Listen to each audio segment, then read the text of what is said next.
In this video, you learners will have an overview about business and what forms and types of it will you be choosing in the future. As countries go through development and progressive growth of the population, needs and wants of people continuously increases. That's when businesses start to rise, aiming to respond to the social and economical needs of the society. Business is not just a mere business, but it can also be categorized depending on its types and forms. So, let's go to the forms of business. Basically, there are three forms of organization. Number one is sole proprietorship. In this form, the business has a single owner called the proprietor, who generally is also a manager. Only one person is in control who obtains all the resources required to start the business and then manage the operation. Advantage is that it is the simplest to organize and operate, and all of the profit will be received by the owner. Downside is that owner will absorb all losses and he or she is solely responsible for the business debts. Examples of it are lawyers, accountants, retail establishments, and home-based businesses such as sari-sari store. Number two is partnership. This form of organization is owned and operated by two or more persons who bind themselves to contribute money, property, or industry to a common fund, with the intention of dividing the profits among themselves. Each partner has unlimited liability for business debts and is personally liable for any debt incurred by the partnership. But it has a limited life. If one partner withdraws, the existing partnership will be dissolved. Thus, the forming of a new partnership will be needed. Some examples of it are companies such as Pizza Company and J&S Lucky Inc. Company. Lastly, the corporation. This business is owned by stockholders and it is a separate legal entity. It is an artificial being created by operation of law. Ownership in a corporate form is evidenced by certificates of stock, and this may be transferred from one shareholder to another. Examples of it are Amazon, San Miguel Corporation, Nestle Philippines, and Ayala Corporation.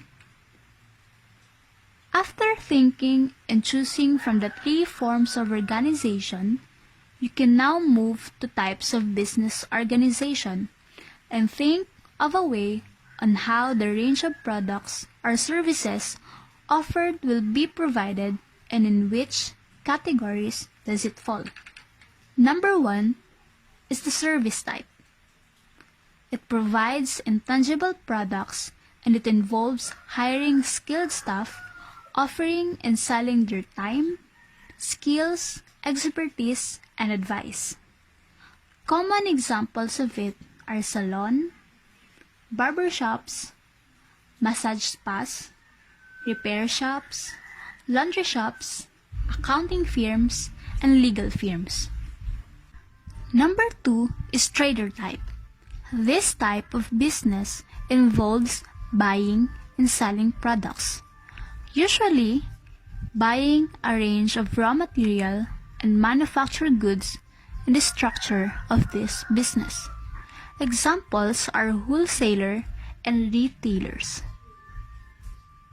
Number three is the manufacture type. Its activity involves designing products, aggregating components, and assembling finished products. They take raw material, use equipment and staff, and convert those materials into finished goods. Examples are companies under pharmaceuticals, food and drink, construction, vehicle assembly, and engineering. Number 4 is raw material type. This type is through buying blocks of land and using them for growing and extracting raw materials. Examples are farming, mining, and companies under the oil industry. Number 5 is infrastructure type. It involves buying and operating assets, oftenly combined with services. Examples are hotels, facilities, transportations, and other property such as resorts. Number 6 is the financial type. Activities in this type of business are receiving deposits, lending, and investing money. Commonly, it can be seen in banks and other investment companies.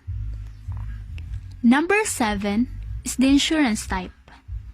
Their activity is pooling premiums of many to meet claims of few. They collect cash from many customers and invest the money to pay the losses experienced by a few customers. Examples of it are the insurance companies.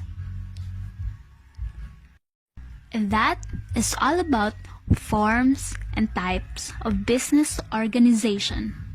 Remember that whatever type of business activity and forms, all enterprises need common basic information about financial operations.